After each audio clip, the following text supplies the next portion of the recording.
What this is about, for me, is just drawing attention to publishing, to books. Books don't get as much, so we're trying new things. And what this is, and what's exciting about it to me, is you read the book and then it goes to film, and you read the book and it goes to film, and you read the book and it goes to film. So it's kind of like a bookie. A book meets a movie, and it's free on Facebook Messenger. I mean, you are somebody who has... Why did I do that? Why would I give away a book for free? Why are you doing that? You're somebody who's bemoaned the idea that people don't read like they used to. Yeah, well, that's a big piece of it. And it's just draw more attention to books, which I think publishers need to do more of that.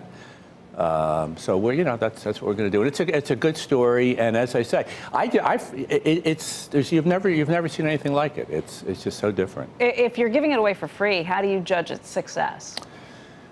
I think that a lot of people go onto Messenger, and it's about a 3-hour experience, the whole thing, and that'll be a success. We're going to put it out as a book in book form in February. And charge money. It'll be longer. Charge like $100. No, because to make up for it. No, it's a regular price. Yeah.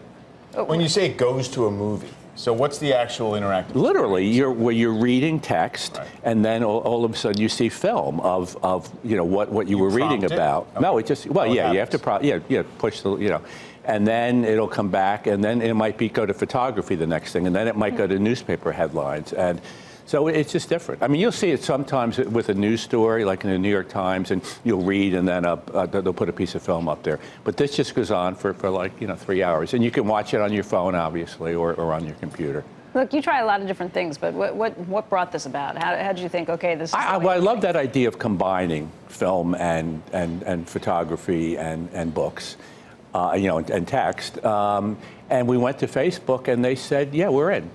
They thought it was an exciting thing to do and different. And they need content, obviously. Well, I shouldn't say what they need. That's for Mark and Cheryl, and I don't know, but I think they need content. So here we are. What do you think is the state of the book industry right now? You're somebody who stands alone with being able to knock out these bestsellers and have an audience for it. I think it's a mixed bag. I think independent bookstores are doing better.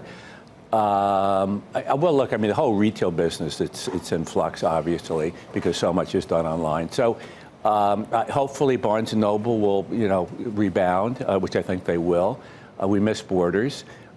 We need, right now, I mean, 20 years from now, who knows, maybe it'll all be done online, but for the moment, we need this country, we need literature, we need a national, and that can't be done online right now.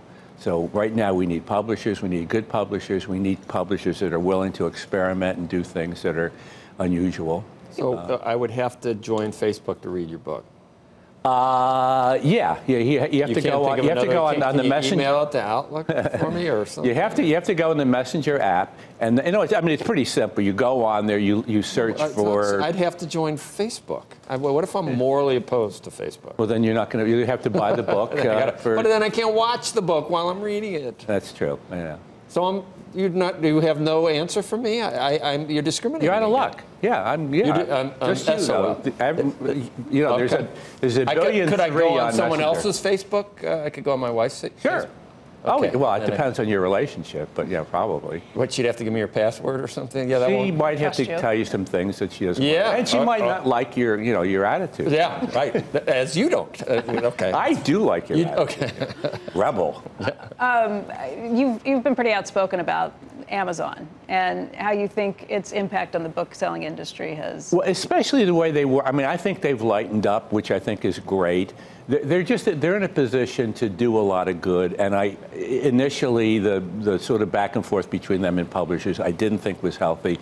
I do think we need strong publishers. I think we need bookstores out in the world right now. As I say, that may change. But that was my bug a little bit. Yeah, I mean, I think they're doing a better job now. They're not, there isn't that back and forth thing that they were having with publishers. So. Yeah, I like that Jeff is giving away a lot of money. I think that's good. So this is a full-on embrace of technology. Well, no, we're trying to be nice and not bigoted, and yeah. You're so prolific. That's something I don't understand. I don't either. Have you ever had? Have you ever gotten frustrated and you needed something like constipated? You needed like a laxative that gets you going again in terms of Of writing? you mean? Of writing? Yeah.